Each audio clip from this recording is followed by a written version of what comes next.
guys, it's Shahram from the Dialectic At Work, a podcast dedicated to understanding Marxian theory.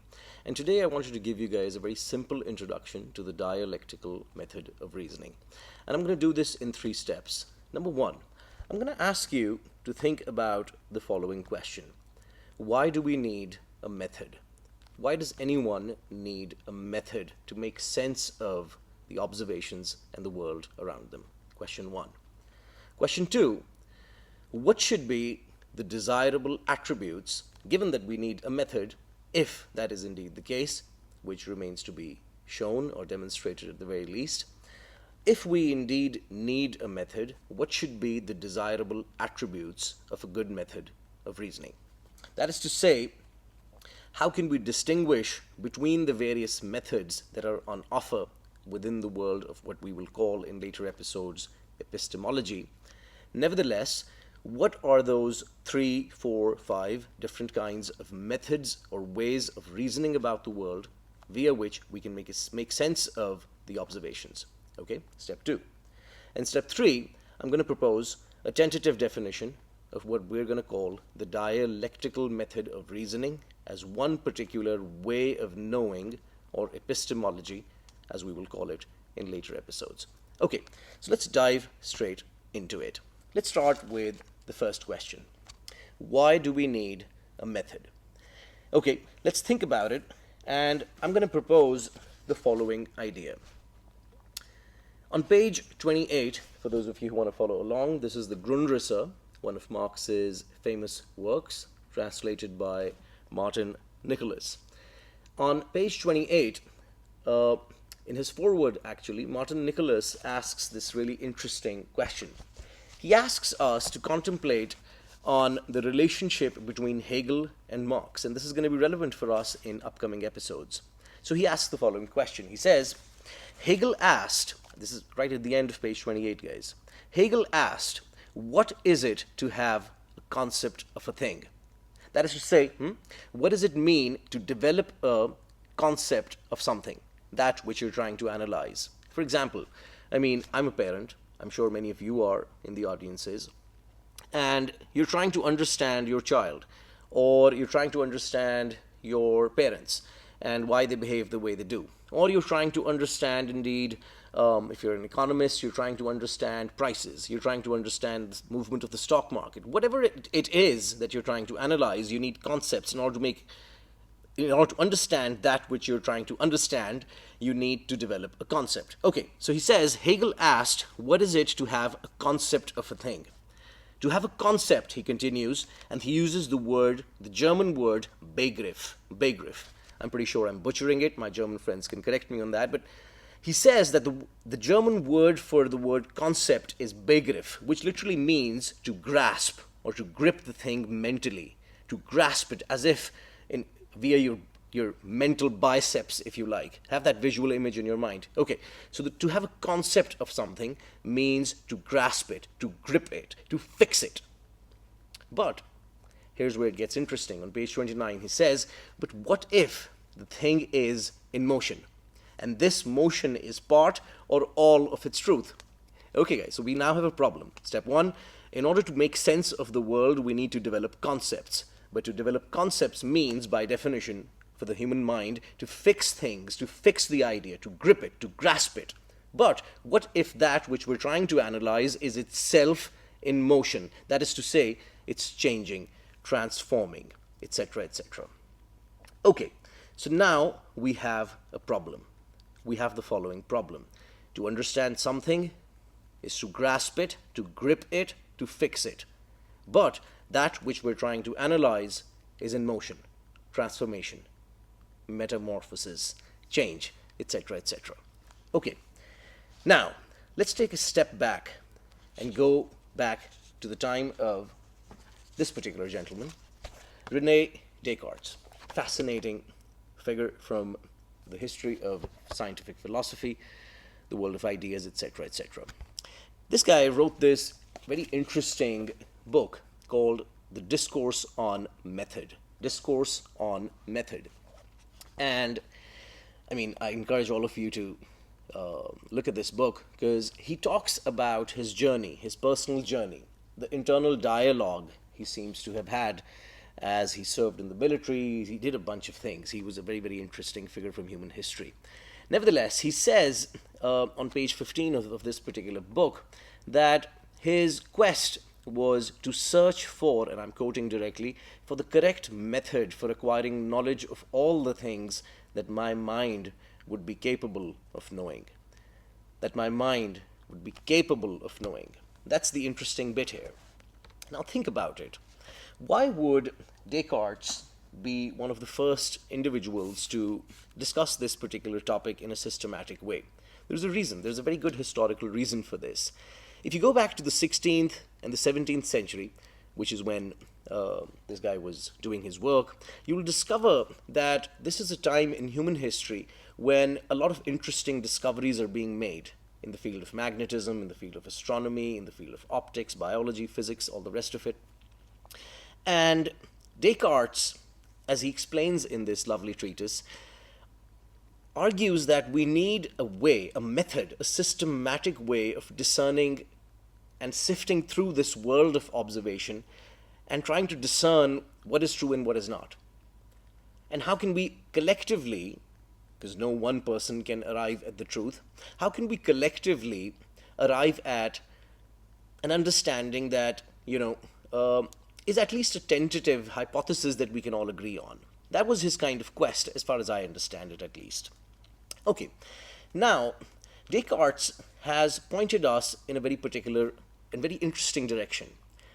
I don't know if you guys have seen this. There's a really interesting video on YouTube. I'll post the link in the comments if you guys are interested. It's called the Moonwalking Bear video, or it's basically an awareness test.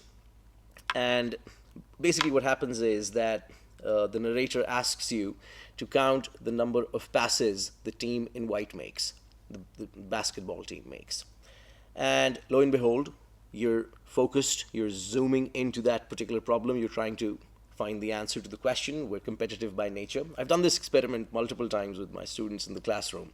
And every single time, most of them get the answer right. It's 13, by the way, I think. No, don't quote me on that.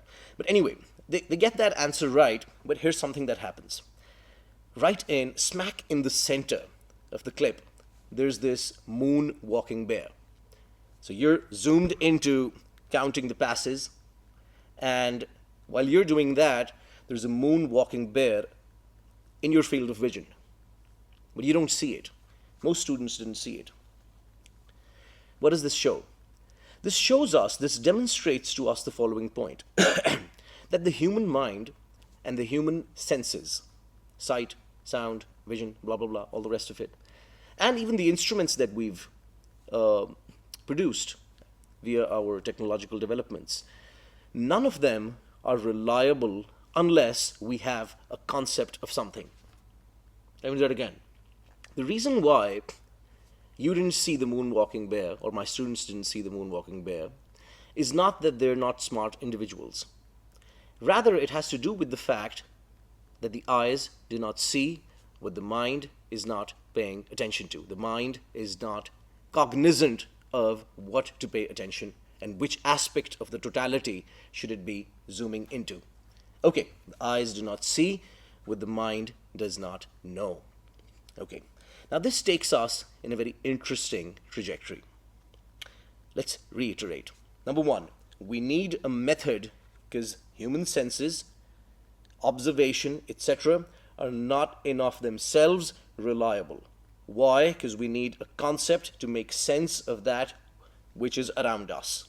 Step one. Step two. If indeed it is the case that we need a method, what should be the attributes of such a method?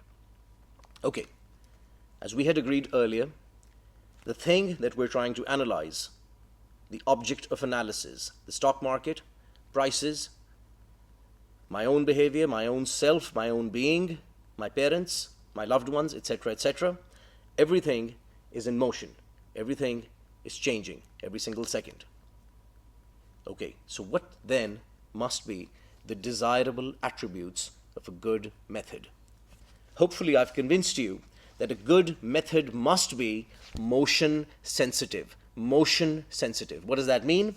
Embedded within the method must be the ability, the property, that the method must be able to change, adapt, form new concepts, form new ways and modes of analyzing reality, such that a dialectic, a dialogue continues in an infinite way. That's literally, as we will see, that's literally the expression Engels uses in his discussion with the German philosopher Düring. Okay, but hear me out.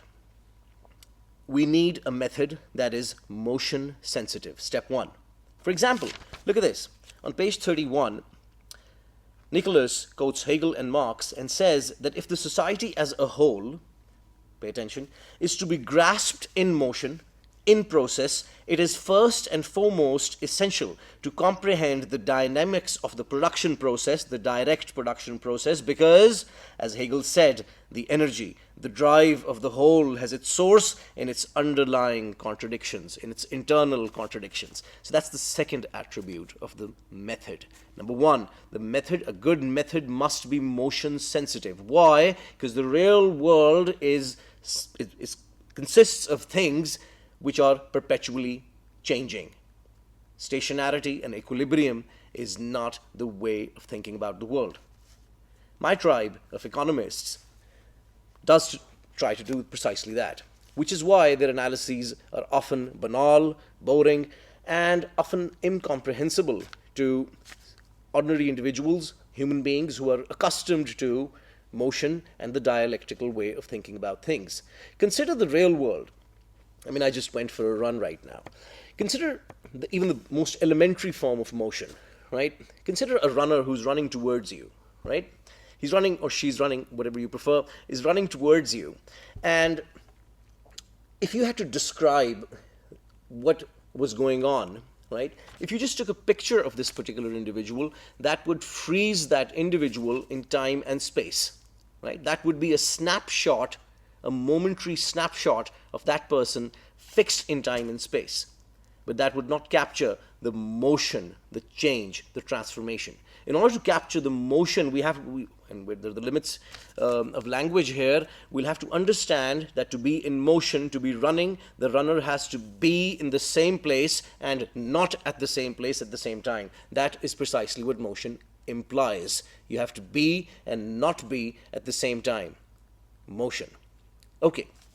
Now that's a very interesting set of ideas. Let's reiterate, a good method must be motion sensitive, and it must be sensitive to the internal contradictions within things. Why is that?